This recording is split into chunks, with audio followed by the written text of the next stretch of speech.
Shalom, le cours qu'on va faire Bezrat Hashem ensemble s'appelle Torah ou Mada, la Torah et la science. L'homme se pose des questions souvent: qui je suis, comment je suis venu au monde, pour quel but je suis venu au monde, est-ce que la Torah elle est vraiment du ciel, aussi une invention, est-ce que vraiment Dieu existe? C'est des questions tout à fait naturelles et normales que les gens se posent. Avant de répondre sur toutes ces questions, on va raconter une petite anecdote qui s'est passée, c'est vrai, avec ce physicien anglais qui est connu, qui s'appelait Isaac Newton. Isaac Newton, on raconte sur lui qu'un jour, il a fait un dîner chez lui à la maison à ses amis. Et parmi ses amis, il y en avait là-bas aussi un autre scientifique très connu. Et en plein milieu de ce dîner, son ami qui était invité, ce scientifique, il dit à Isaac Newton, il lui dit: j'ai entendu que tu crois en Dieu, que d'après toi Dieu existe. Newton, il lui a répondu calmement. Il lui a dit: j'aimerais te montrer quelque chose dans mon bureau, viens, suis-moi. Il lui a fait rentrer dans la pièce, il lui a montré là-bas un genre de machine, un système très très complexe, des petites boules avec des ressorts, avec... Il lui a dit: tu vois, tous ces systèmes-là, c'est les astres, le soleil, la lune. Il lui a montré tous les systèmes. Il a tiré sur un ficelle et tout a commencé à fonctionner, à tourner vraiment comme le soleil, la lune, les étoiles, la terre. Vraiment, on dirait la création que Dieu a fait. Et ce physicien, il était très très étonné quand il a vu ça. Il a dit: comment tu as pu faire une chose pareille? Comment tu as pu fabriquer quelque chose d'exceptionnel? Newton, il lui a répondu, il lui a dit: regarde, c'est pas moi que j'ai fait ça. Il lui a dit: chez moi à la maison, j'ai le chien et le chat qui se sont disputés, et le chien il a couru derrière le chien. Le chien il a couru derrière le chien. Le chien il a couru derrière le chat, pardon. Et dans un coin de mon jardin, j'avais là-bas plein de ferrailles, des vis. Et quand ils ont sauté dedans, toute la ferraille a sauté en hauteur. Quand ça a tombé, ça a formé tout seul.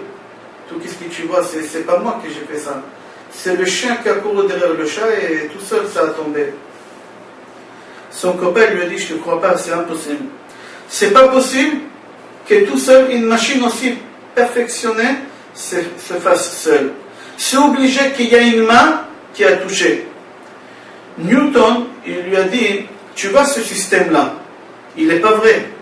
C'est une petite invention que j'ai faite. Et tu ne veux même pas croire que ça a été fait seul. Alors la vraie, le soleil, la lune, toi tu dis que ça a été tout seul, ça a été fait tout seul. Tu ne veux pas croire qu'Hachem, que Dieu il existe et qu'il l'a fait. Ok, c'est une petite anecdote qu'on raconte. C'est marqué dans Tehillim 19, Yutet. Hashamayim mesaprim kevod el, ou ma'ase yadav magid harakia. Hashamayim, seulement on regarde le ciel, et le ciel tout seul, il va nous raconter la grandeur de Hachem. Ou ma'ase yadav magid harakia. Si on va regarder les étoiles, toute la façon de tous les astres, comment ils fonctionnent, tout seul on sait, on comprend qu'il y a Kadosh Baruch Hu, il y a une main, c'est Kadosh Baruch Hu qui a fait, qui a créé et qui gère toutes ces choses-là. En deux mots, la création témoigne qu'il y a un créateur. Le ciel raconte tout seul, sans parler, sans parole, raconte à celui qui veut entendre qu'il y a quelqu'un qui gère le monde. Il y a quelqu'un qui a créé le monde. La preuve, comment les dents savent qu'il faut pousser dans la bouche? Comment ça se fait que personne n'a eu des dents qui ont poussé sur l'oreille, au bout de nez, au bout de doigts? Comment ça se fait que les dents, ils ont su seuls l'endroit où il faut qu'ils poussent? Et en plus, pas n'importe comment. Les dents, ils sont dans la bouche, dans une façon qu'on a besoin, qui sont utiles devant. On appelle ça les dents qui coupent les mâchoires. Et ils ont des noms, c'est-à-dire chaque dent à la place où exactement il faut. L'enfant, quand il vient au monde, il est né sans les dents. Sortant seulement à un certain âge, les dents ils commencent à pousser. Pourquoi? Pourquoi l'enfant n'est pas avec, il vient pas au monde avec les dents? À 6 ans, les dents du lait, comme on les appelle, tombent. Et à leur place, il y a des dents pour toujours qui poussent. Et les dents du lait, quand ils ont tombé, la racine, elle est énorme. Et où cette racine? Où elle est partie, cette racine-là?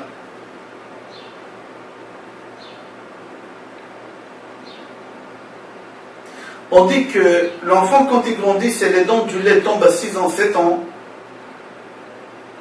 Dans la mâchoire, on a un genre de jus, on appelle ça en hébreu, qui fait fondre les nerfs qui sont durs comme un os, et ça part. Ça les fait fondre et ça part. Est-ce que c'est par hasard? Est-ce que vraiment c'est par hasard? Je pense pas. Je pense pas que c'est par hasard. Il y a quelqu'un qui gère, il y a quelqu'un qui tire les ficelles. Vous savez que dans l'estomac, toutes sortes de viandes qu'on va manger, l'estomac il va le digérer. Pourquoi?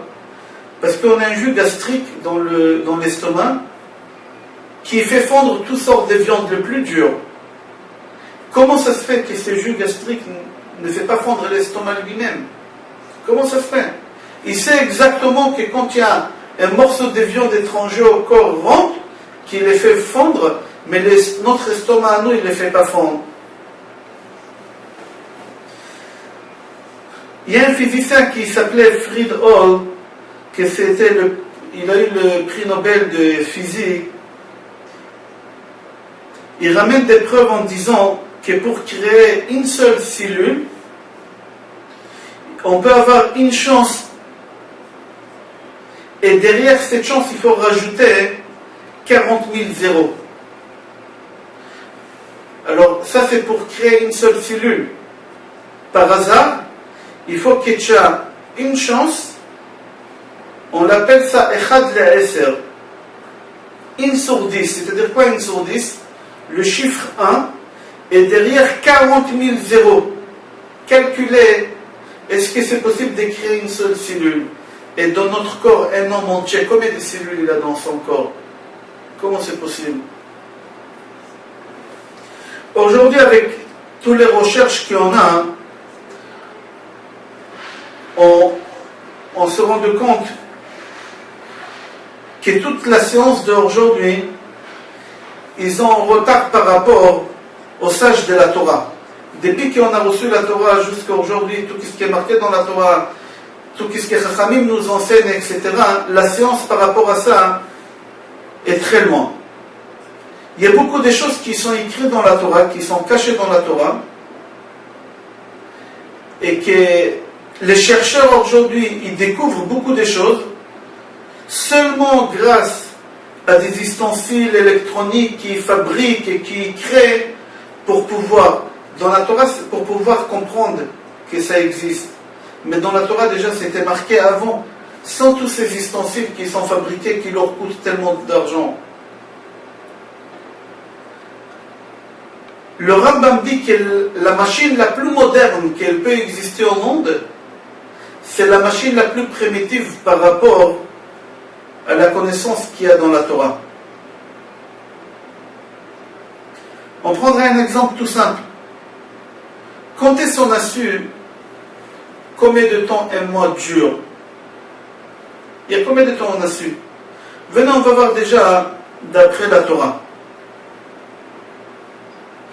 La Gemara, le Talmud, qu'il a été écrit à peu près il y a 2000 ans, ils nous ont donné des bases.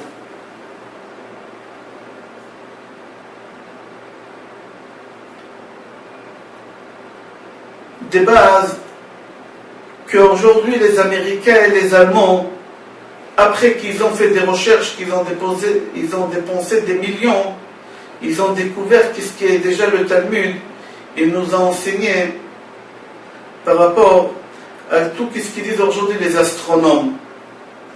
J'ai cité une Gemara Rosh Hashanah, page 25, on raconte que les gens ils se sont trompés, ils ont cru que c'était Rosh Chodesh, le 29e jour du mois. Ils ont parti voir Rabban Gamliel, ils ont dit à Rabban Gamliel, on a vu la lune, c'est Rosh Chodesh.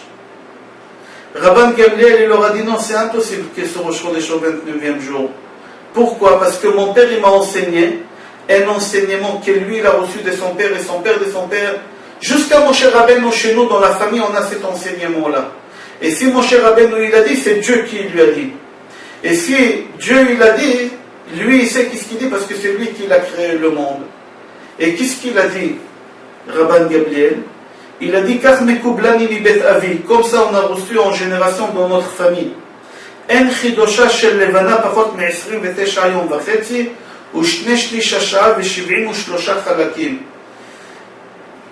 Sans avoir peur, il y a 2000 ans, il a dit que son père, il a reçu de son père jusqu'à Moshe Rabbeinu, que le mois ne peut pas durer moins que 29 jours et demi, c'est-à-dire 29 jours et 12 heures, 44 minutes et 3,3 secondes. Vous imaginez? Sans machine, sans rien, c'est que par transmission. Et c'est marqué dans le Talmud il y a 2000 ans déjà. C'est pas quelque chose qu'on a écrit et qu'on a adapté après qu'est-ce qu'ils ont dévoilé les Américains et les Allemands, qu'ils ont dépensé des millions et des millions. C'est marqué dans le Talmud que le mois dure 29 jours, 12 heures, 44 minutes et 3,3 secondes. On a dit que les Américains et les Allemands, ils ont dépensé des millions pour savoir combien de temps le mois dure. Venez, on va voir combien eux, d'après eux, combien de temps le mois dure.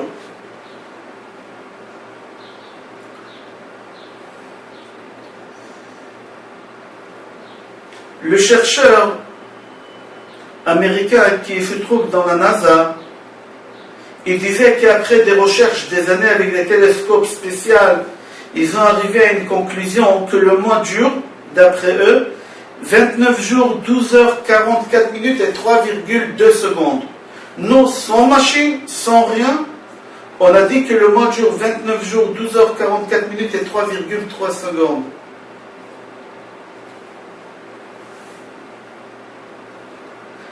Qui a l'erreur? Est-ce que c'est la Torah qui dit qu'il y a 3,3 secondes? Ou c'est les chercheurs avec leur machine qui disent que c'est 3,2 secondes? Je me pose la question.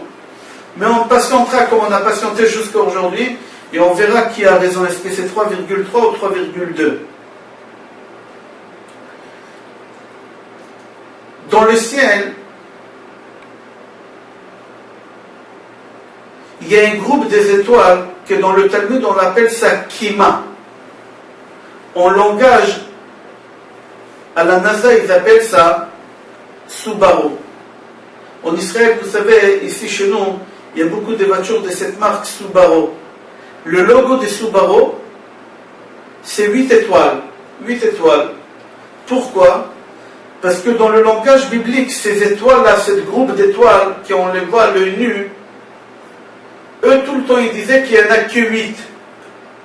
À la NASA, ils disaient 8. C'est pour ça le logo de Subaru, parce que Subaru et Kima, c'est la traduction en hébreu, on dit Kima, et eux, ils disent Subaru. Et eux, ils ont pris ce groupe d'étoiles qui disent qu'il y en a 8, ils ont appelé la voiture la même chose. Mais le Talmud dit comme ça. Donc, Gemara Brachot, page 58, pose la question Maï Kima. Qu'est-ce qui veut dire combien des étoiles il y a à Kima? Amar Shmuel Kima Kemea. Le mot Kima, c'est comme 100. c'est à peu près 100 étoiles il y a là-bas. Et Rav Shmuel il continue, il dit, et Shmuel dit, qu'ils se sont regroupés, ils sont serrés une à côté de l'autre, cette centaine d'étoiles. Les physiciens à la NASA disent qu'il y a entre 6 et 7 étoiles, pas plus. Et c'est comme ça qu'ils ont dit, ces astronomes, pendant des générations et des générations. Après qu'ils ont découvert le télescope, au l'an 1609, avec Galilée, ils se sont rendus compte que Kima, que ce Subaru-là, il fait à peu près une centaine d'étoiles. Comme le Talmud a dit. Comme le Talmud a dit. Il y a 2000 ans. À l'époque de Talmud, on n'avait pas encore de télescope. Quand les Juifs, ils ont dit que Kima, c'est à peu près une centaine d'étoiles, à l'époque, tous ces chercheurs, ils se sont moqués des Juifs. Mais les rabbinim, ils n'ont pas baissé la tête. Ils n'ont pas dit peut-être, ils ont tapé fort sur la table, ils ont dit, si c'est marqué dans la Torah, alors nous on a raison, il y a une centaine d'étoiles. Parce qu'ils ont su que si ça vient de la Torah, c'est vrai, parce que celui qui a créé le monde, c'est lui qui l'a écrit la Torah. Et celui qui a créé le monde, c'est lui seul qui sait combien des étoiles il y a là-bas. Et si c'est lui qui a créé le monde, il dit qu'il y a une centaine d'étoiles, alors il y a une centaine d'étoiles. Il n'y a pas 6 ou 7, et ni 8. Il y a plus que 100. Et qui avait raison? Comme toujours, Baruch Hashem, la Torah. On va continuer le forme de monde. Le monde, il est ovale, il est rond, il est carré, il est triangle. Comment il est? À l'époque, on enseignait toujours dans les écoles que le monde, c'est comme un plateau droit et il y a des bouts. Si tu vas jusqu'au bout du monde, tu vas tomber dans un vide, c'est à la fin. Et le monde, il est assis sur le dos des 3 animaux. Et il y en a un moment on disait, c'était en Inde, que la terre elle est assise sur 4 éléphants. Et il y a une photo qu'on montre, qu'à l'époque ils enseignaient que c'était sur le dos d'une tortue. Et j'ai vu une autre photo, que la tortue elle était sur ces 3 animaux, et sur cette tortue là il y avait les éléphants, c'est-à-dire la totale. La totale. Et il disait quand il y a un tremblement de terre, parce qu'il y a un des animaux qui a bougé. Et c'est pour ça le tremblement de terre. Et on a enseigné ça dans les universités. Dans les écoles, on a enseigné ça pendant des années. Jamais personne n'a rêvé que le monde est rond. Personne. Seulement plus tard, les Grecs, ils ont commencé à comprendre que le monde, c'est possible, il est ovale. Pas rond, mais il est ovale. Quand on a découvert l'Amérique il y a 500 ans, par Columbus en 1492, Columbus il a voulu voyager en Inde et au lieu de prendre la route normale, il a dit je vais faire le détour, peut-être j'arriverai plus vite. Et en faisant les détours, il s'est rendu compte, il a découvert l'Amérique, etc. Et là, il a découvert que le monde, c'est possible, il est rond. Ils n'étaient pas encore sûrs, ils ont dit ovale, pas rond. Venez, on va voir la Torah dans le Zohar HaKadosh, qu'il a écrit Rabbi Shimon Bar Yochai, il y a 2000 ans. Je donne les références, Zohar HaKadosh, Vayikra, page Yud, qu'il a été écrit il y a 2000 ans, il a écrit comme ça, le Zohar HaKadosh, que le monde entier, il est rond comme un ballon. Il y a des gens qui habitent en bas et qui ne tombent pas. Il a parlé ici de la force de l'attraction. Il y a des gens qui habitent en haut et il y a des gens qui habitent sur le côté. Les gens, ils sont différents avec la peau, et avec la forme de leur corps. Pourquoi? À cause de l'air, il explique, ou à cause de la lumière, etc. Quand ici il fait soleil, ici il fait nuit. Il y a des endroits dans le monde, le Zohar HaKadosh dit que le soleil dure pendant 6 mois, ou des fois la nuit elle peut durer pendant 6 mois. Le Zohar HaKadosh il a écrit tout ça il y a 2000 ans. J'ai fait un résumé. 1, il a dit le monde est rond. 2, le Zohar il a dit que le monde tourne. Le monde tourne. On verra tout à l'heure à quelle vitesse. Le Rambam, le Maïmonide, il y a 1300 ans, à peu près, aux 1200 ans, il a écrit dans les guides des égarés, Moré Nevuchim, la vitesse de la Terre, à 1750 km/h. Il a écrit. On va voir. Troisième chose que le Zohar a dit, qu'il y a des habitants qui habitent en bas, il y a des habitants qui habitent en haut. Il a parlé de la force de l'attraction, que les gens qui habitent en bas, ils ne tombent pas, ou sur le côté, ils ne tombent pas. Quand ici il fait jour, là-bas il fait nuit. 6. Il y a des endroits où le jour il dure très longtemps, ou la nuit très longtemps. Le Zohar finit quand il dit ça, et il dit que cette sagesse a été donnée uniquement aux sages de la Torah. Celui qui étudie la Torah, il peut arriver à cette conclusion. On ne pourra pas découvrir ça avec la recherche.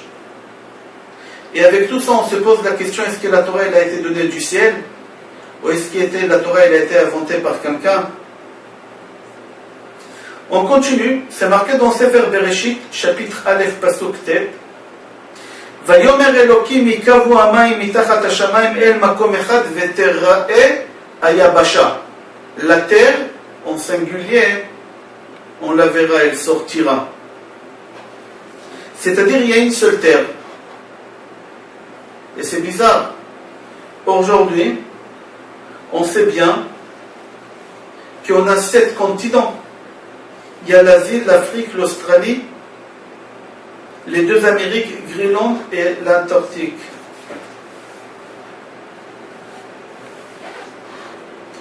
En 1924, il y avait un changement, qu'il y avait quelqu'un, il s'appelait Wagner. Il a dit qu'en vrai, les 7 terres c'était une seule. Il a ramené des preuves qu'il a dit que la forme de la terre, qu'elle s'est détachée d'ici, si on les ramène, ils peuvent rentrer. Comme un genre de jeu de puzzle. On peut. Et les animaux qui poussent au bout de cette terre-là, et au bout de cette terre-là, c'est la même sorte d'animaux, c'est la même chose. La verdure ici, la végétation ici et la végétation ici, c'est aussi la même chose. C'est-à-dire, lui, il est arrivé à une conclusion qu'en vrai, toute la terre, c'était une seule. Et après, elle s'est divisée en 7. Zohar HaKadosh, qu'est-ce qu'il dit? Le Zohar HaKadosh, il dit comme ça. Tana, on a enseigné. Eretz achat mamash otzi'u hamayim. Une seule terre, HaKadosh Baruch Hu, il a fait créer, il a fait sortir de l'eau. Umimena, et de cette terre-là, nithavu sheva aratzot. Et de cette terre-là, il y avait les 7 continents. Quand est-ce, le Zohar HaKadosh, il dit, quand est-ce cette terre, elle s'est divisée en 7? Il dit, regarde, dans le livre de Job, chapitre 7, paragraphe 5, Ama'atik harim velo yida'u, amargiz eretz mimkoma ve'amudea itpalatsun. Ama'atik, Rashi là-bas, il dit, Amizi, c'est lui qui déplace. Harim velo yada'u, on ne s'est même pas rendu compte, ça bouge, on ne se rend même pas compte, et etc. C'est-à-dire qu'on voit que la terre, elle était une seule, et elle s'est divisée après en 7. On continue. Est-ce que le soleil, il a une étui? Est-ce que quelqu'un il peut regarder le soleil? Il peut nous confirmer qu'il y a une étui. Personne ne peut regarder le soleil. C'est impossible. Et pourtant, c'est marqué dans la Torah, Bereshit Rabba Peivav, c'est marqué Galgal Chama Yeshlo Nartik, que le soleil, il est à l'intérieur d'un étui. Dans le Tehillim aussi, 19 paragraphe, c'est marqué La shemesh sam oel baem, que le soleil, il a mis une tente. Le soleil, il est couvert. Le Talmud dit, si Akadosh Baruch Hu, il n'a pas mis une protection sur le soleil, tous les habitants de la terre, ils auraient eu des maladies très graves. Le Talmud, il y a 2000 ans. À l'époque, les chercheurs, ils se sont moqués des rabbins. Aujourd'hui, est-ce qu'on se moque de cette Gemara-là? Pour nous, c'est tout à fait normal et logique, bien sûr. Le rayon X, ça existe. Et c'est pour ça qu'on met des lunettes ultraviolets contre toutes ces maladies-là qu'on parle. Il y a un astronome très connu en Angleterre, on l'appelle Dr Vidal, c'est un juif croyant. Il a dit que le soleil, il est divisé en 3 parties. Il y a le centre du soleil, que la température elle arrive à l'intérieur, au centre du soleil, au noyau du soleil, elle arrive à 15 millions de degrés. 15 millions de degrés, c'est un genre de cours atomique, si on peut dire. Après, il y a la deuxième couche du soleil, qui lui, c'est un étui qui absorbe tous les rayons X. Et il y a une troisième partie du soleil qui arrête toutes sortes de rayons, que ce sera le rayon X ou le rayon ultraviolet, qui ils n'arrivent pas à la Terre. S'ils auraient arrivé à la Terre, c'est ça, hein, le Talmud il parle de ce rayon X, il parle de ça qu'il aurait ramené des maladies, et les gens ils auraient été morts des maladies, des cancers de la peau, etc. etc. Comment Chachamim ont su que le soleil, il a une étui, il est protégé avec une tente ou avec une étui? On ne peut pas regarder le soleil, comment ils ont su?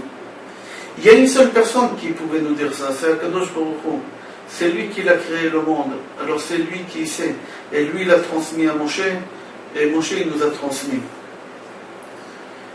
Une autre question qu'on se pose, est-ce que le bébé dans le ventre de sa mère, il entend des bruits?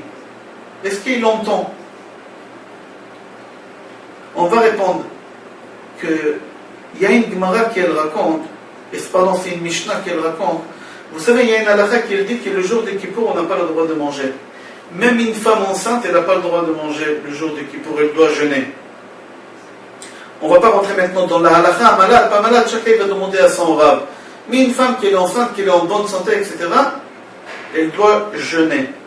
La Mishnah, elle raconte, comme ça, la Mishnah dit qu'une femme enceinte qui a senti l'odeur, et que le bébé il se met en danger, est-ce qu'elle a le droit de consommer? Elle a une envie. Elle a senti que le voisin, Goy, il a fait cuisiner quelque chose qu'elle aime vraiment et que ça lui a donné envie. Et là, le bébé il est en danger. Qu'est-ce qu'on fait?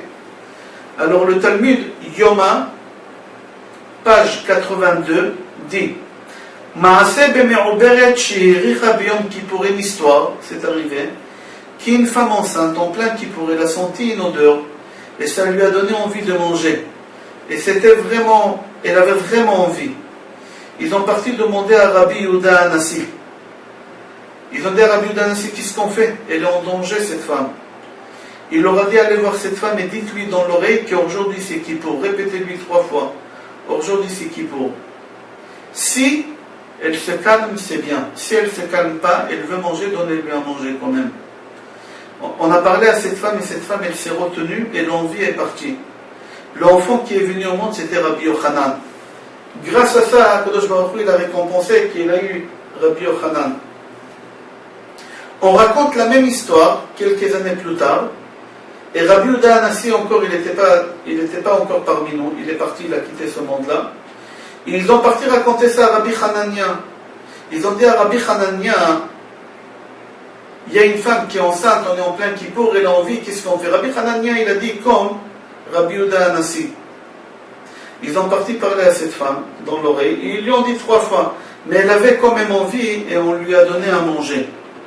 La Gemara là-bas, elle dit qui est sorti de cette femme-là, Shabtai Otsar Aperot. C'est-à-dire quoi Shabtai Otsar Aperot? C'était à l'époque que on n'avait pas assez de fruits. Pas assez de fruits. Et lui, qu'est-ce qu'il faisait? Il stockait. Les fruits à la bourse, des fois, ils montaient, ils baissaient les prix, ils montaient, ils descendaient. Que ce soit parce qu'il avait la sécheresse ou parce que c'était Shnata Shemitah, la 7e année, la terre elle doit se reposer. Alors lui, il stockait. Et au moment que les prix montaient, il faisait sortir sur le marché, il vendait très très cher. C'est-à-dire que c'était quelqu'un de pas sympa, de pas gentil, etc. Voilà, parce qu'il ne s'est pas retenu. Qu'est-ce qu'on déduit là? Qu'un enfant, il entend. La première femme, elle a eu un tzaddik, il a écouté que c'est Kippour. Elle s'est retenue, l'envie est partie. Mais là, on déduit de cette mara que la femme, que l'enfant, il entend tout. Les chercheurs disaient tout le temps qu'une femme, quand elle est enceinte, c'est uniquement une bulle de nerfs dans son ventre. C'est un morceau de viande sans plus. Sans plus. Il ne voit pas, il n'entend pas, il n'y a rien. Mais aujourd'hui, avec les échographies qu'on a, soudain on a découvert que quoi? Que l'enfant, pas seulement il entend, aussi il a la mémoire, il se souvient, il se rappelle du voix de ses parents, il se rappelle de la musique que ses parents ils écoutaient quand il était dans le ventre de sa mère, etc. N'oubliez pas, dans la Torah aussi déjà c'est marqué, quand Rivka elle était enceinte, elle avait les 2 enfants dans son ventre, Yaakov et Esav, chaque fois quand elle passait devant une synagogue, Yaakov il voulait sortir, quand elle passait devant Avodah Zarah, Esav il voulait sortir, ils sentaient, ils entendaient. On continue. On sait qu'une des bases du judaïsme, c'est la mitzvah qu'on appelle la pureté familiale. C'est-à-dire quoi la pureté familiale? Après 4 ou 5 jours que la femme elle a commencé à avoir ses règles, et après que la femme elle s'est vérifiée et elle a commencé à être propre, ça prend à peu près 4 ou 5 jours, la femme elle commence à compter Shiva Nekim, 7 jours de propreté. On l'appelle Shiva Nekim. Et le 11e jour au soir, ou le 12e, il y en a qui sont Mahmirim, 12e, la femme elle va, nous les Sparadim on y va au 11e au soir, la femme elle va au mikvé pour se purifier. Mais pendant 7 ans, entre que les règles ils ont commencé jusqu'à qu'il est parti au mikvé pendant 11 jours, le couple il n'a pas le droit de se passer des choses, de se dire des mots, etc. On fait un genre on s'éloigne l'un de l'autre.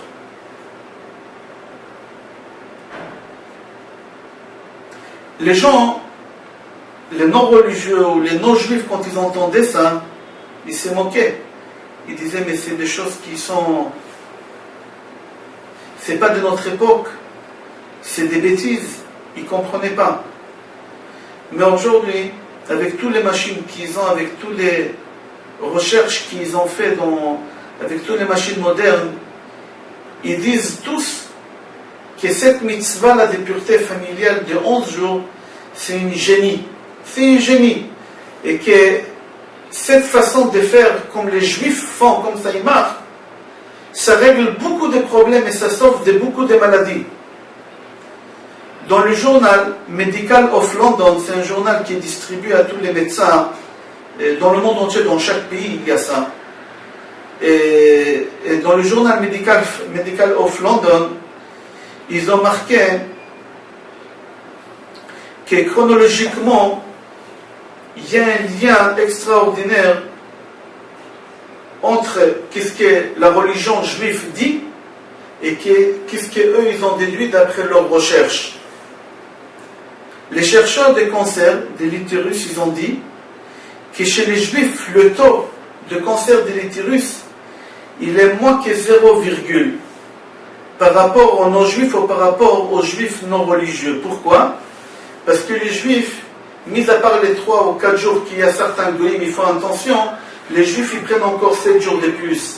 Et ces 7 jours de plus, ils sont très importants. Pourquoi?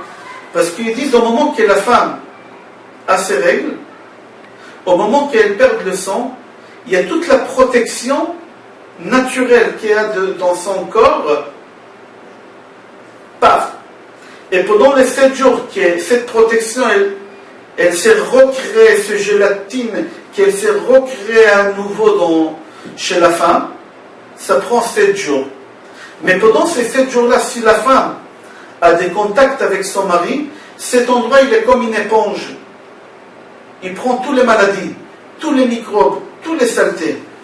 Mais 7 jours après, juste, cette protection, elle finit son travail et la femme, elle est protégée et elle ne peut pas avoir des risques d'avoir des maladies, etc. Comme ça, eux, ils ont dit, ils disent, et comme ça, c'est marqué déjà dans la Torah avant. Dans la Torah, c'est marqué que au Bayom Hashmini Yemul Besar Orlato, le 8e jour, il faut faire la Brit Mila, c'est une des mitzvot les plus connues au monde, parce qu'on a parlé beaucoup de mal de cette mitzvah dans le monde. Il y a beaucoup de pays en Europe qui ont voulu éliminer cette mitzvah pour des raisons, etc. Et on va voir qui a raison. Dans la Torah, c'est marqué au Bayom Hashemini, le 8e jour, il faut faire la circoncision. Les gens, ils n'ont pas compris pourquoi le 8e jour. Pourquoi le 8e jour? On explique comme ça que tous ces systèmes de protection que quelqu'un a au moment qu'il s'est fait couper, alors, quelqu'un, au moment qu'il s'est fait couper, il y a le sang qui coule. Et le sang s'arrête au moment qu'il commence à se coaguler. Alors ça arrête. Et d'où il vient cette chose qu'elle fait coaguler le sang? Ça vient des hormones qui se trouvent dans le foie. On l'appelle fibrine. En hébreu, ici en Israël, on appelle ça fibrine. Et cette fibrine-là, qu'elle a un certain taux, qu'elle change, c'est elle qu'elle donne cette force au sang au moment où on se coupe, que le sang sèche, et comme ça, on ne peut pas avoir une hémorragie, chas v'shalom. Au moment que l'enfant vient au monde, depuis le premier jour de sa naissance, cette hormone dans le foie, il est à un taux une force de 60% pour faire coaguler le sang. 60%. Et si on veut faire opérer un enfant aussi petit, alors on est obligé de rajouter encore toutes sortes de produits pour aider que le sang il va se coaguler et chas v'shalom, l'enfant ne se vide pas de sang en sang. Alors le taux, comment ça se passe dans la vie de l'homme? Les chercheurs disent du premier jour de naissance jusqu'au 7e jour de naissance, la force il est à 60%. C'est-à-dire la force dans le foie de l'enfant, cette hormone est à 60%. Au 8e jour, ça monte de 60% à 120, 130%, entre 120 et 130%. Au 9e jour, ça baisse à 100%, et pendant toute la vie de l'homme, jusqu'à ses 120 ans, ça reste à 100%. Extraordinaire. Extraordinaire, c'est-à-dire il est préférable d'opérer quelqu'un pendant toute sa vie, le seul jour au monde où il a cette substance qui est tellement élevée, cette hormone qui est tellement élevée, qu'elle fait coaguler le sang qu'au 8e jour. Au Bayom Hashemini Yemol Besar Orlato.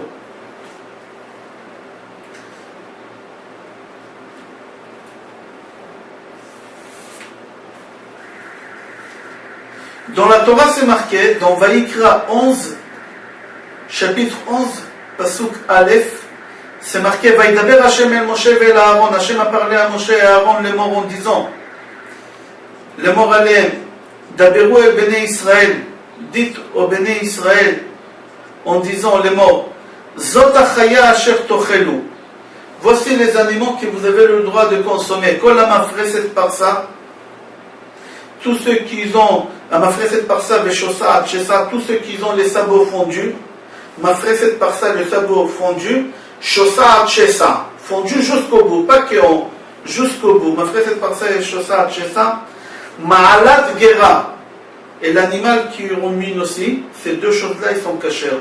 Si c'est un de ces deux choses-là, ils ne sont pas cachers. La Torah, elle nous dévoile ici un secret. La Torah, elle nous a été donnée il y a 3321 années à peu près. si je suis bon dans mes comptes, 3321 années à peu près, la Torah elle nous dit que dans le monde entier,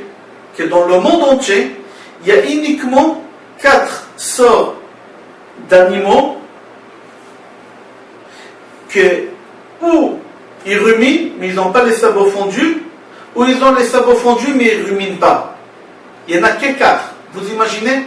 Au jour d'aujourd'hui, on ne connaît pas encore tous les animaux. Tous les jours, on découvre des autres bêtes dans la jungle qu'on ne connaissait pas.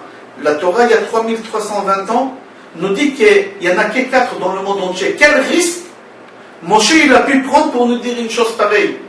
Comment Moshe il a pu prendre une risque pareille? Parce que qui lui a dit ça? C'est celui qui a créé le monde. Et c'est lui qui a créé le monde. Il n'y a que lui qui sait ce qu'il y a dans le monde. La Torah, elle est vraie.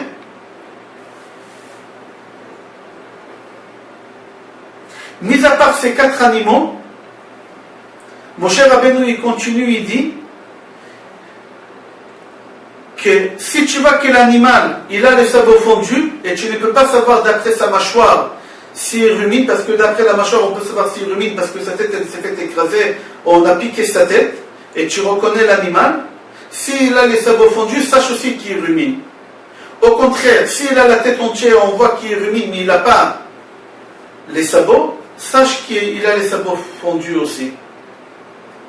Quelle force Moshe Rabbeinu a eu pour dire ça? C'est-à-dire depuis 3320 ans, Moshe il s'engage, jusqu'à la fin des temps, vous n'allez pas découvrir des autres animaux, que ce 4-là. À tel point que dans le Talmud, c'est marqué Amar Rabbi Akiva, Vechi Moshe, Kingi, ou Blaster Aya. Kingi c'est chasseur, et Blaster c'est zoologue. Est-ce que c'était son métier pour qu'il a su ça? Est-ce qu'il est vétérinaire, Moshe? D'ici, Rabbi Akiva il dit, on peut dire aux gens que la Torah elle est vraiment du ciel. La même chose concernant les poissons. Il y a une Mishnah dans la Gemara Nida, page Peivav 86. La Mishnah Nida, chapitre Peivav, chapitre 6, Mishnah Tet, je répète, dans la Mishnah Nida, chapitre 6, 9e Mishnah, c'est marqué comme ça, Kol sheyeshlo kaskeset eshlo snapir, tout celui qui a des écailles, forcément il doit avoir aussi des nageoires. Et celui qui a des nageoires, c'est pas obligé qu'il a des écailles. C'est-à-dire quand tu vas acheter un poisson, si il n'a pas la peau, que tu vois que c'est sûr et certain qu'il a des écailles, il ne faut pas acheter ce poisson-là. Même si tu reconnais, par exemple, tu vas au champ et tu veux acheter un thon, c'est marqué thon. Tant qu'il n'y a pas dessus la peau et tu vois qu'il y a des écailles, tu ne peux pas l'acheter. Pourquoi? Parce que celui qui a les écailles, obligé qu'il a les nageoires. Mais si tu achètes un poisson que tu vois qu'il a les nageoires, mais tu ne vois pas qu'il a des écailles, sache que c'est possible qu'il n'est pas cacheur.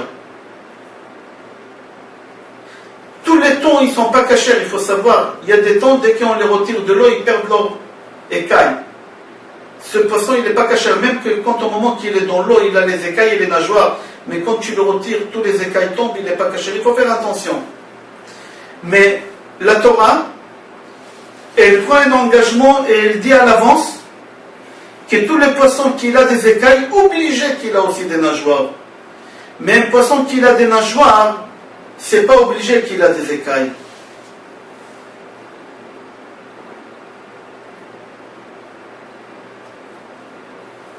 Est-ce qu'il y a un chercheur qui est capable de prendre un risque pour dire une chose pareille?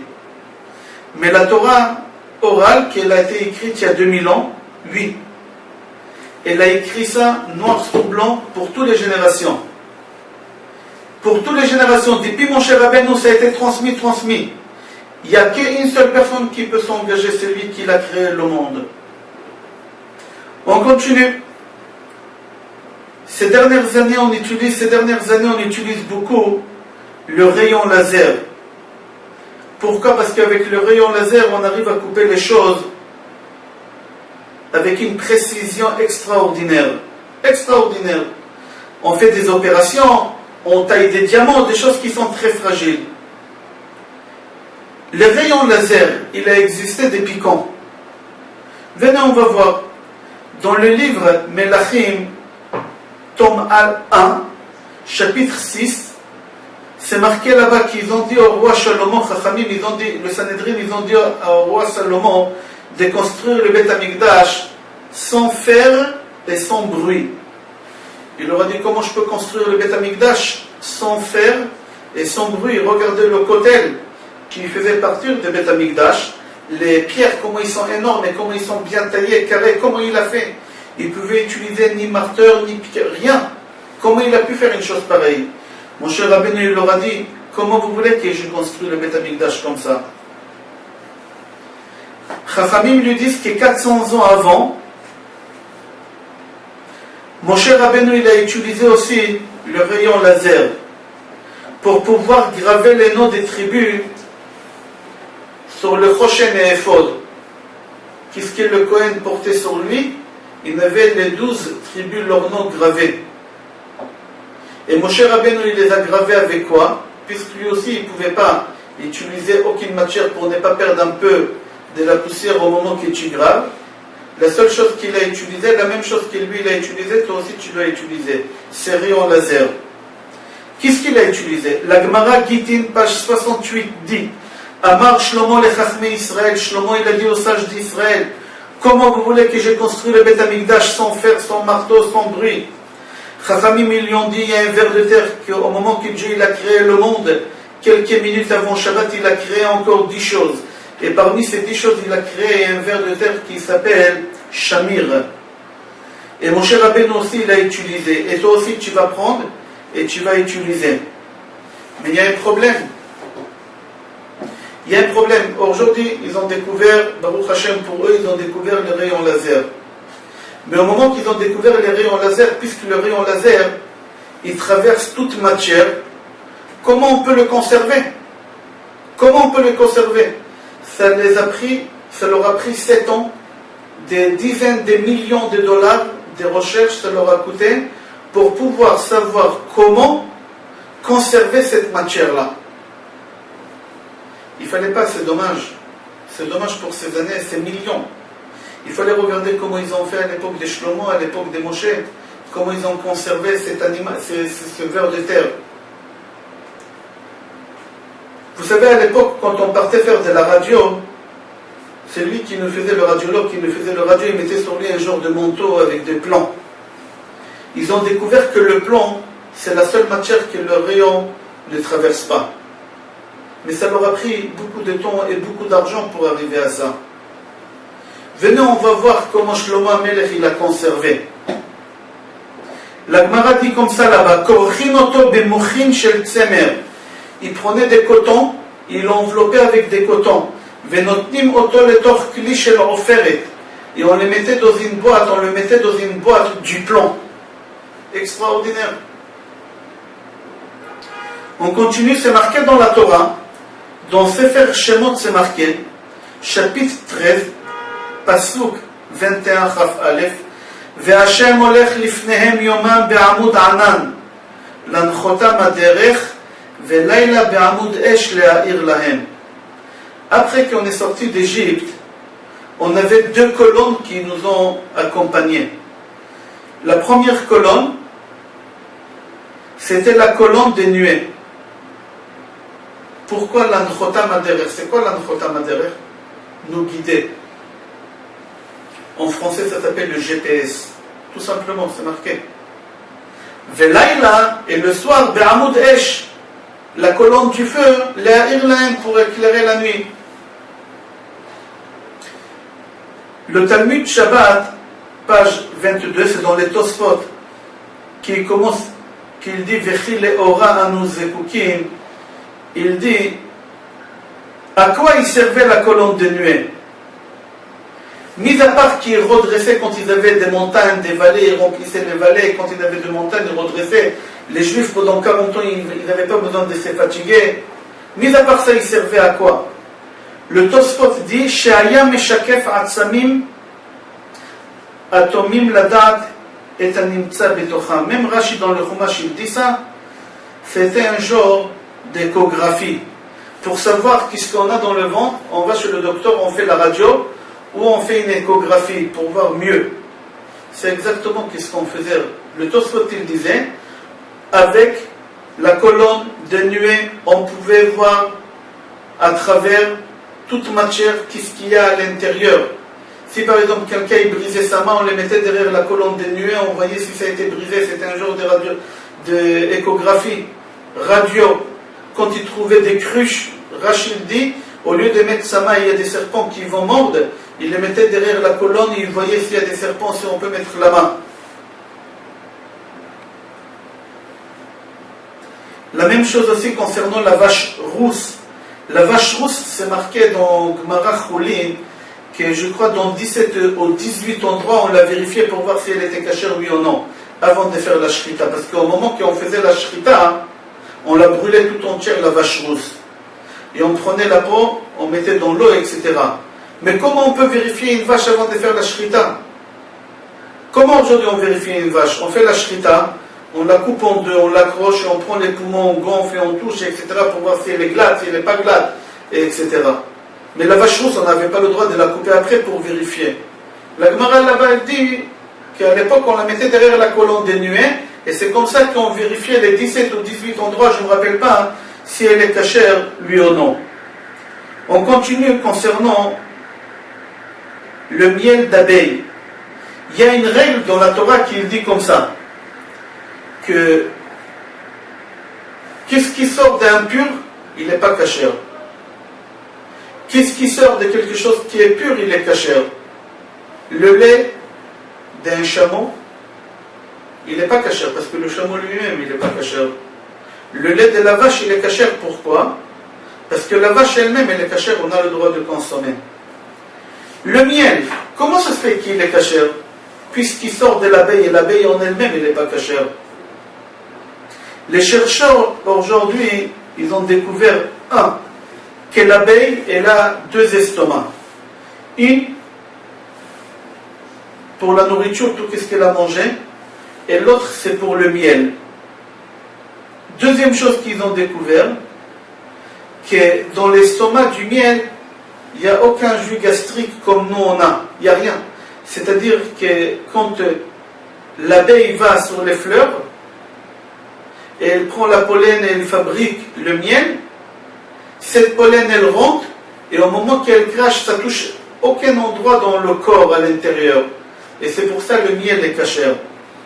Comme ça, ils ont déduit les chercheurs. La question qu'on se pose, est-ce que les rabbins qui ont dit que le miel est cachère, est-ce qu'ils ont fait des études aux États-Unis, en France, ou je ne sais pas où pour arriver à ce stade-là?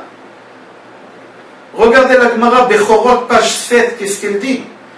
Que l'abeille, elle fait sortir par la bouche uniquement, qu'est-ce qu'elle a fait rentrer par la bouche, et il est cachère. Pourquoi? Parce qu'il n'a pas touché aucun endroit dans le corps.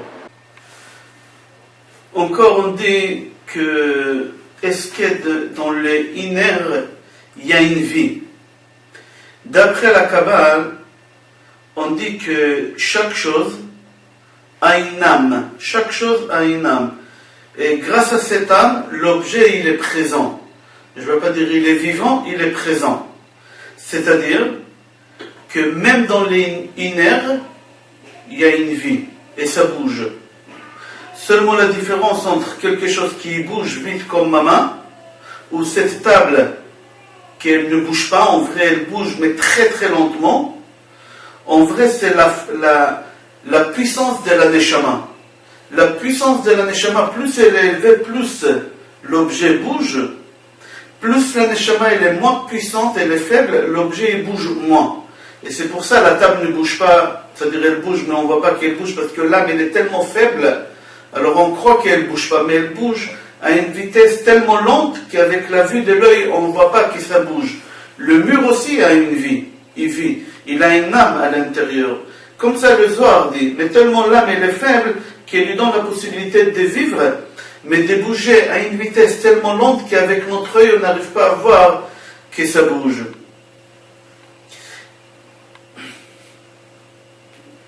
Maharahu, Rabbi Chaim Vital, qui a vécu il y a à peu près un peu plus que 500 ans, 530 ans à peu près il a vécu, il l'écrit comme ça.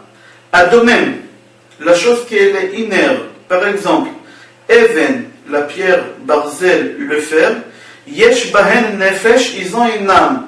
Shenikret, et cette âme, elle s'appelle Nefesh Amechaberet, l'âme qui est la tâche. C'est-à-dire quoi qui est la tâche, je l'explique là-bas, c'est l'âme qui est la tâche avec Akadosh Baruch Hu et qui lui donne la vitalité. Au moment qu'Akadosh Baruch Hu il sépare cette âme, c'est-à-dire qu'Akadosh Baruch Hu il se retire, cette âme, cet objet, il va disparaître. C'est-à-dire toute la puissance de présence de l'objet, c'est uniquement grâce aux présences de l'âme, c'est-à-dire une partie d'Akadosh Baruch Hu qu'elle est dans la matière. Mais elle est tellement faible que l'objet, nous on croit qu'il ne bouge pas et qu'il ne vit pas. Mais bien sûr qu'il vit. Parce que si l'objet n'aurait pas eu de vie, il n'aurait pas eu un âme, il n'aurait pas été présent ici, il aurait disparu. Maharahu il continue, il dit, la nefesh zu yeshrak koach echad. Cette âme, elle a seulement une seule force. Hu mekabel, il reçoit toutes ses énergies directement de Akadosh Baruch Hu. Si on arrête cette énergie qu'il reçoit de Akadosh Baruch Hu, l'objet va disparaître du monde. Et c'est pour ça, c'est évident qu'Akadosh Baruch Hu peut faire disparaître tout ce qu'il y a sur terre peut disparaître d'un moment à l'autre si Akadosh Baruch Hu il se retire. Tout ce qu'on voit, Maharahu dit, c'est uniquement une illusion. C'est comme si on voit un film, on voit des immeubles, des avions et on voit plein de choses. Mais tout ça c'est une illusion. Mais à partir du moment que je vais tirer la prise de cet appareil qu'elle fait nous montrer sur le mur, toutes ces choses-là, c'est lui qui est naïf, il croit que c'est vraiment un immeuble et c'est une vitalité qui est vraie, etc. Mais à partir du moment qu'on va retirer la prise, tout va disparaître. C'est exactement ce dont nous on vit, Maharahu dit, c'est un film. Tout ça c'est des illusions. Et ce monde-là, il est branché avec Akadosh Baruch Hu, mais à partir du moment qu'Akadosh Baruch Hu il va se retirer, alors l'objet n'aura aucune vitalité, et il est amené à disparaître du monde. D'après les physiciens, ils disent comme ça, que chaque matière, elle est faite de plusieurs milliers de petits atomes. Et ils disent un exemple, que dans la tête d'une aiguille, on peut faire rentrer 300 000 milliards de petits atomes. 300 000 milliards de petits atomes.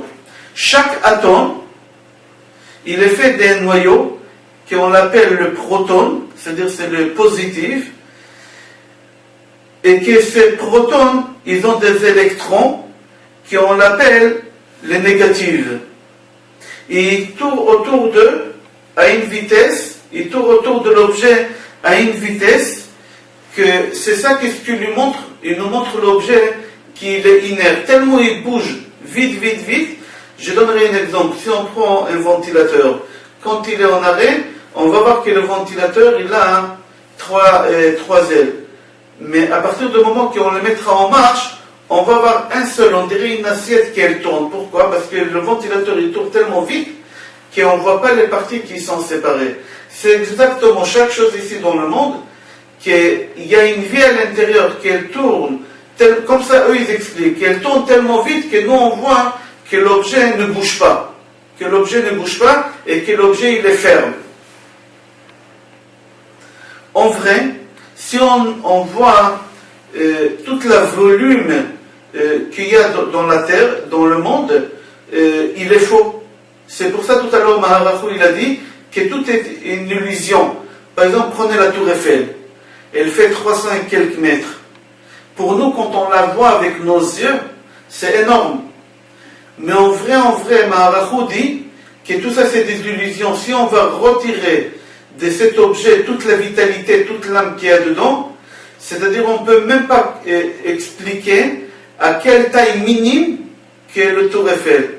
Je lis dans un livre que si on enlève toute la vitalité du monde entier, de toute la Terre, la Terre elle aura la taille d'un terrain de football.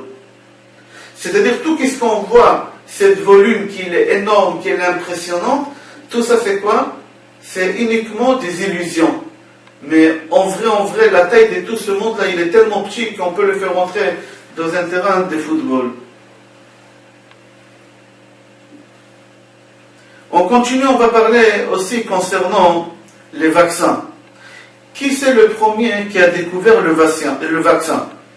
Il faut savoir qu'une des choses qui a sauvé des millions de personnes dans le monde, c'était la découverte de vaccins. Il y a quelqu'un qui s'appelait Louis Pasteur, qui s'est occupé des malades pour essayer de les guérir. À l'époque, il y avait la rage en France et des centaines de milliers de personnes mouraient. Un des vaccins que, si on peut dire, Louis Pasteur, il a découvert, parce que c'est pas lui, on va expliquer comment il a su ça, c'était le vaccin contre la rage. Et comment on fabrique un vaccin? C'est-à-dire on prend le mal de la maladie, par exemple la rage, on va prendre un chien, on va lui retirer la maladie qu'il a, et on va injecter au malade. C'est-à-dire on guérit le mal par le mal. Et c'est comme ça tous les vaccins. Comme ça Louis XIV, il a fait à l'époque tous les vaccins, il les fabriquait avec le mal. Il prenait le mal de la maladie, il a injecté, et c'est comme ça que le corps en lui-même, il fabriquait des protections contre cette maladie, et comme ça les gens, ils guérissaient de cette maladie. Maintenant, Pasteur, comment il a pu arriver à cette conclusion qu'on peut guérir le mal par le mal? On sait qu'un des meilleurs amis que Pasteur avait, c'était le grand rabbin de Paris de l'époque qui s'appelait Dr Israël Mikhaël Rabinovitch. C'était un de ses meilleurs amis. Et lui, le rabbin Dr Rabinovitch, il a voulu traduire le Talmud en français. Il a commencé à travailler sur le Talmud jusqu'à qu'il est arrivé dans le Talmud à la Gemara Yoma, page 84. C'est marqué là-bas, la Gemara dit, c'est lui qui a été mordu par un chien enragé, malade. Le médicament qu'il faut lui donner, il faut attraper le chien malade, prendre un morceau de son foie et le faire manger au malade. C'est-à-dire, quand on lisait ça, on disait, mais c'est contraire, c'est lui qui a de la rage. On fait tout pour le protéger, qu'aucun chien malade, aucun cas qui porte cette maladie s'approche de lui. On disait qu'il faut le mettre dans une bulle de protection, etc. Mais en fin de compte, la Gemara dit tout à fait le contraire. Là-bas, la Gemara disait que c'est lui qui a été enragé par un chien et qui a été mordu par un chien enragé. Il faut prendre un morceau du foie de ce chien et lui donner à manger, il va guérir. Et lui, Dr Israël Mikhaël Rabinovitch, il ne comprenait pas cette Gemara. Et à l'époque, cette maladie, elle était courante à Paris. Il a dit, je vais aller demander à mon ami, le docteur Louis Pasteur. Quand il a vu Louis Pasteur, le docteur, il était très étonné. Tout de suite, il a commencé à faire des tests pour comprendre comment c'est possible. Ensuite, suite aux tests qu'il a fait avec cette Gemara, il y a des centaines de millions de personnes depuis, ils étaient sauvés de toutes sortes de maladies. Tous les vaccins, ils ont compris que la façon qu'il faut faire. Lui, Pasteur aussi, il a appris le Talmud. Comme il a vu que c'est intéressant, il a commencé à travailler énormément sur le Talmud avec le rabbin Israël Mikhaël. C'était le grand rabbin de Paris à l'époque. Et depuis, on dit qu'il faut pasteuriser le lait. Pourquoi pasteuriser? C'est-à-dire le faire bouillir.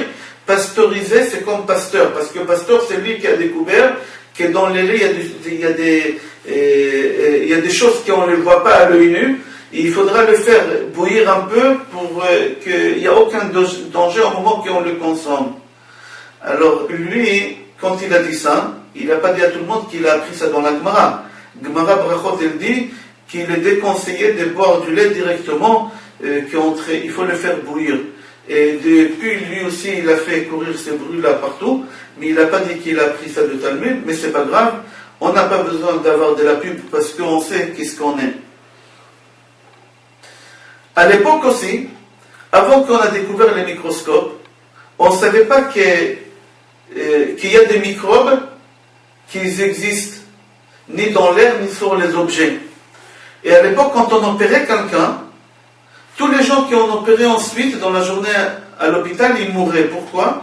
Parce qu'à l'époque, on ne savait pas qu'il y a des microbes encore sur le couteau qu'on coupe, sur les objets qu'on utilise, on utilisait les mêmes objets, on les lavait dans l'eau, et le scalpel, etc. Et après on utilisait pour l'autre, on transmettait la maladie d'un à l'autre et tout le monde y mourait. Parce qu'à l'époque on ne savait pas qu'à l'œil nu, il y a des microbes qui existent. Depuis quand on a découvert les microbes? Le Talmud raconte que le fils de Rabbi Shimon Bar Yochai, Rabbi El-Azar, il était très gros. Il était très gros. Et il a demandé à ses élèves que dans le grenier, il faut mettre du marbre sur le mur.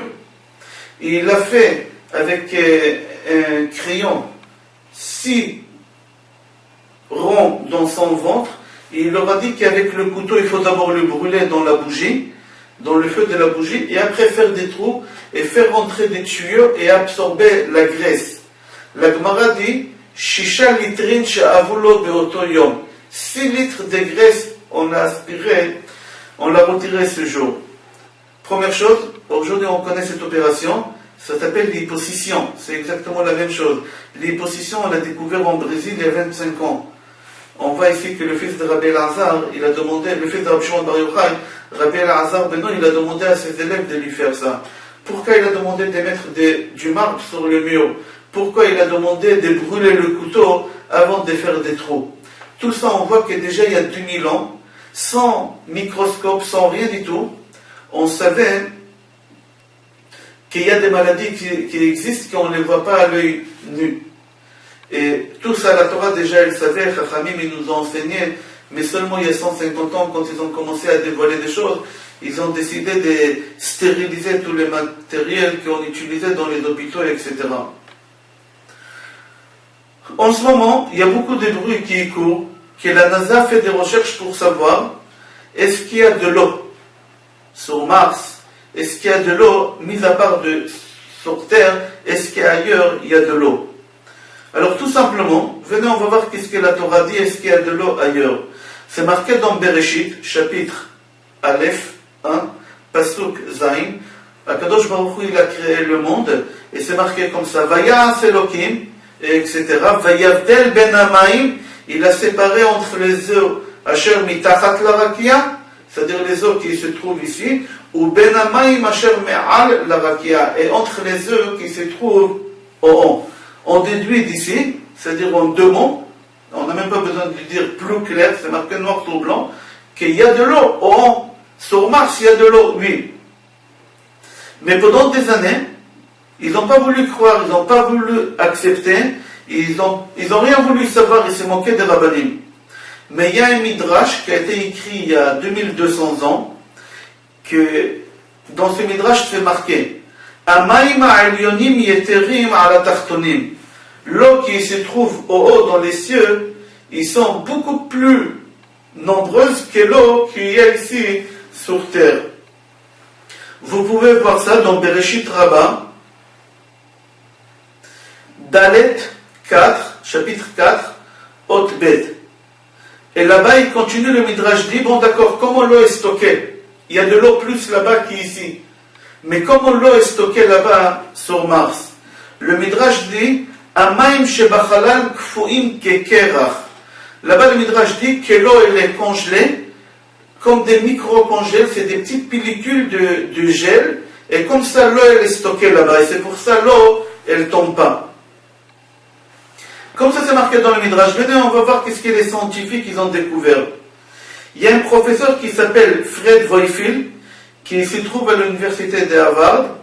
Il a prouvé que dans les étoiles, qu'il y a certaines étoiles qui sont faites avec des glaces. Et l'eau qu'il y a sur Terre, c'est une goutte d'eau par rapport à tous les eaux qui se trouvent en haut. Par rapport, vous prenez tous les eaux, l'océan, tous les eaux on peut les boire ou qu'on ne peut pas les boire, c'est une goutte d'eau par rapport à tous les eaux qui se trouvent sur Mars et ailleurs dans les étoiles, etc. C'est exactement ce que Chachamim ils ont dit dans le Midrash. On va parler aussi de la première anesthésie. Dans les livres qu'on parle de l'anatomie et de la médecine concernant l'anesthésie, on disait qu'avant, quand on opérait les gens, ça faisait très mal. Ça faisait très mal. Et ils disent, mais grâce à l'évolution des recherches dans l'autonomie et dans la médecine, etc., on a pu diminuer, chaque année on avance et on diminue, au moment qu'on opère quelqu'un, la souffrance. À tel point qu'aujourd'hui, ils ne sentent plus rien du tout.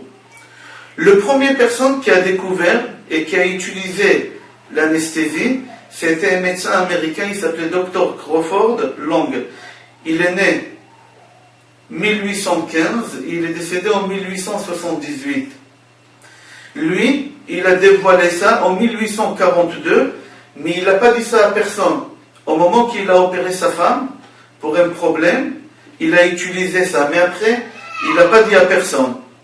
Mais en 1846, il y a à peu près 150 ans, il y a un autre médecin américain, aussi, il s'appelle William Morton, il est né en 1819, il est mort en 1868. Lui, après, il a découvert à nouveau, à sa façon, et il a dévoilé, c'est exactement ça qu'est-ce qu'on utilise aujourd'hui, et c'est ça qu'est-ce qu'ils disent tous les médecins, que plus on avance, plus les gens, ils ont moins mal au moment qu'ils souffrent, au moment qu'on les opère, pour toutes sortes de maladies qu'on peut imaginer à Hashem Yatzilenu Chas v'Shalom. Est-ce que c'est vrai qu'on a découvert l'anesthésie en 1842? Est-ce qu'avant ça, on ne connaissait pas l'anesthésie? Venez, on va voir le Talmud, Baba Metzia, page 83. Il y a des références, le Talmud il a été écrit il y a 2000 ans, c'est pas quelque chose qu'après on est parti ou qu'on a rajouté. Le Talmud il est diffusé dans le monde entier, on n'a pas couru dans le monde entier, dans les 4 coins du monde pour chercher. Le Talmud est rajouté là-bas encore quelques mots, c'est marqué là-bas comme ça. Concernant l'histoire de Rabbi El-Azar, fils de Rabbi Shimon Bar Yochai, quand il a demandé de brûler le couteau et de lui faire des trous et aspirer la graisse, ça fait mal. Mais regardez qu'est-ce que la Gemara dit. Ashkieu sama de shenata. On lui a donné à boire une boisson qu'elle fait endormir, c'est-à-dire on l'a anesthésié. Et tout ça il y a 2000 ans, c'est-à-dire l'anesthésie déjà ça existait. Ça existait. Regardez dans la Torah, au moment qu'Akadosh Baruch Hu il a opéré Adam, c'est marqué Vayapel alav tardema. Il a anesthésié Akadosh Baruch Hu déjà Adam. D'accord, c'est Akadosh Baruch Hu. Mais ici on va dans la Gemara, il y a 2000 ans, que Rabbi El-Azar, il a dit à ses élèves, au moment de les faire opérer, de lui donner à boire cette substance. On continue, il y a un docteur, il y a un médecin qui s'appelle Steven Sheram, des États-Unis, spécialiste d'acupuncture. Il a écrit dans un journal chinois qui s'appelle Journal of China Medical, au numéro 70, il est sorti en octobre 2002, il explique comme ça ce médecin. Il dit que l'endroit où les juifs mettent leur téphilin, et la façon que les juifs mettent les téphilin, que d'abord il faut mettre le bras serré, et après tourner 7 fois, les 7 endroits, et après on arrête, et après on met les téphilin sur la tête, et après derrière, etc., et on finit. Il a dit c'est exactement la même chose comme les juifs ils mettent lanière, comme ça il dit, avec les boîtiers, c'est exactement la façon qu'on doit faire l'acupuncture pour guérir quelqu'un de toutes sortes de maladies. Toutes sortes de maladies. Comme ça c'est écrit dans le Journal of China Medicine, numéro 70, octobre 2002. Il dit aussi que le doigt du milieu et ses divisé en 3, c'est exactement comme les juifs y mettent la lanière des tefilines. Il explique là-bas en détail. Il dit que la façon qu'on s'est conduit en mettant les tefilines, c'est exactement la vraie façon de guérir d'après la médecine chinoise. Il dit, j'arrive pas à expliquer et comprendre comment c'est possible. Mais, nous, Baruch Hashem, on sait qu'Akadosh Baruch Hu, il a donné la Torah à Moshe Rabbeinu, et la Torah nous a été transmise jusqu'à aujourd'hui, et tout ce qui est écrit dans la Torah, c'est uniquement pour notre bien, pour purifier notre neshama, et pour avoir une qualité de vie extraordinaire. On continue encore, on va parler. Vous savez, quand il y a les tonnerres et les éclairs, il y a quelque chose qu'on appelle le paratonnerre. C'est quoi le paratonnerre? Dans chaque immeuble, on met un morceau de fer. Au cas qu'il y a les tonnerres et les éclairs, lui, il capte tout le coup, et comme ça l'immeuble ne brûle pas, Dans les avions aussi, si vous remarquez, dans les avions, toujours il y a un petit bout, on croit que c'est des antennes, mais c'est pas une antenne. C'est aussi le mini paratonnerre pour que les avions, ils ne soient pas touchés avec le tonnerre. Vous savez, on connaît tous le billet de $100. Sur le billet de $100, il y a la photo de Benjamin Franklin. C'est un juif qui a vécu il est né en 1706, il est mort en 1790. C'était un chercheur américain, Benjamin Franklin. Parmi toutes les recherches qu'il a fait, il a découvert le paratonnerre.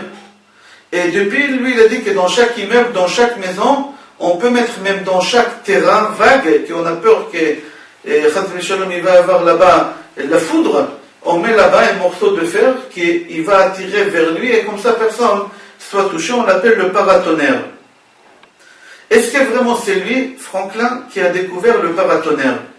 Venez, on va voir une Tosefta qui a été écrite il y a 2200 ans, que le Tosefta dit comme ça: il faut faire très attention de ne pas faire de la sorcellerie. On doit s'éloigner de la sorcellerie et toutes sortes de choses qui touchent la sorcellerie. Et parmi eux, là-bas, le Tosefta dit qu'on n'a pas le droit de prendre un morceau de fer et le planter au milieu de terrain pour que les animaux s'accouplent. Parce que c'est une sorcellerie qui faisait les sorciers à l'époque pour avoir beaucoup des animaux.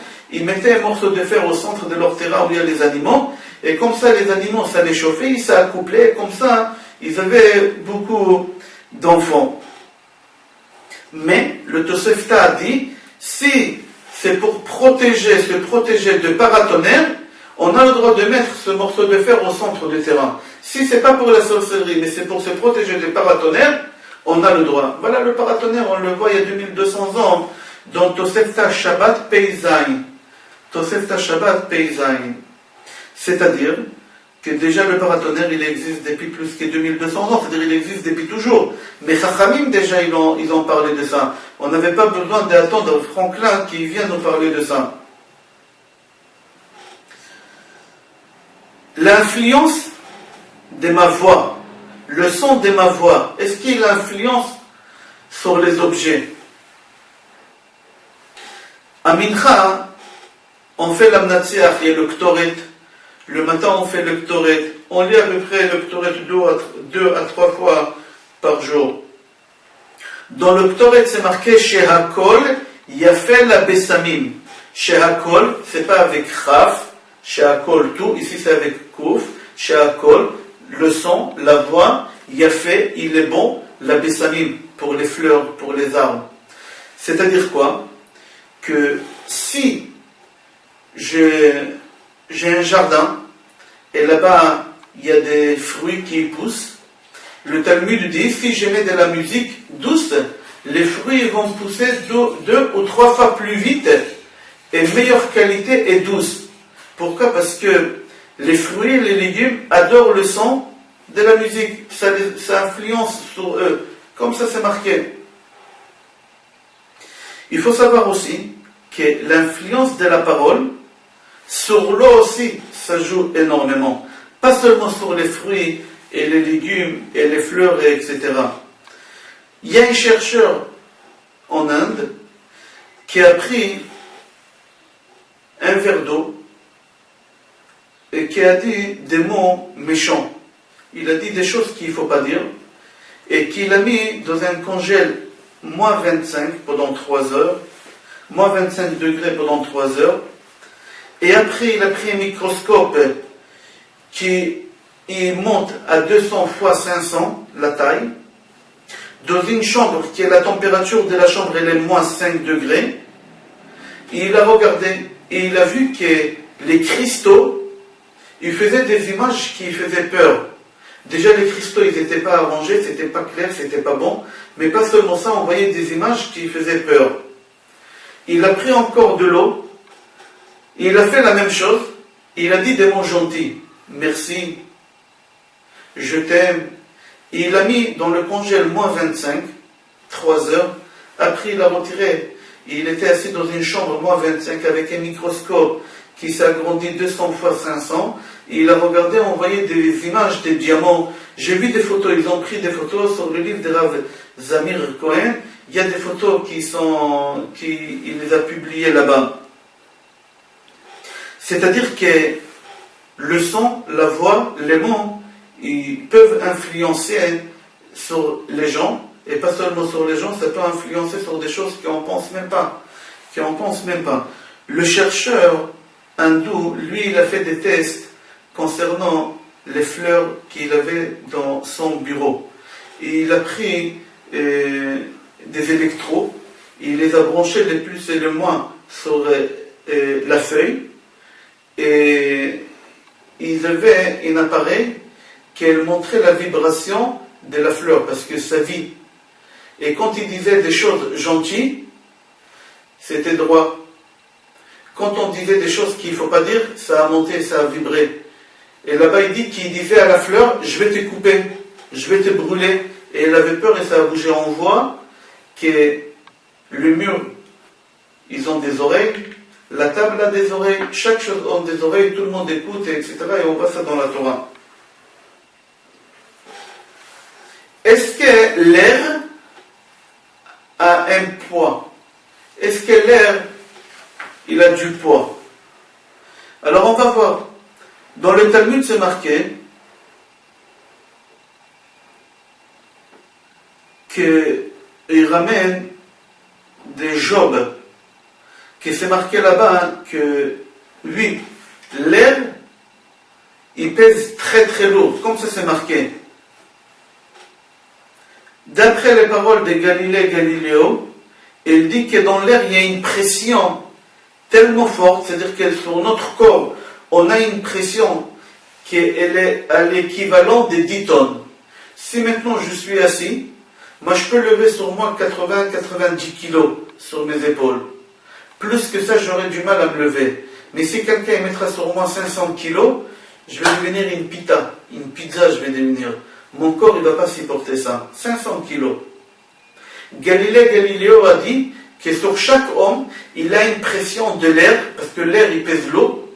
On a une pression à l'équivalent des 10 tonnes. Et comment ça se fait que je peux lever ma main? Je ne sens pas quelque chose de lourd. J'arrive à lever. Je peux me lever. Je peux marcher. Comment ça se fait? Il explique en disant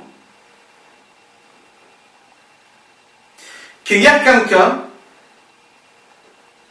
qui a fait le nécessaire de mettre dans notre corps un système de pression qui peut aider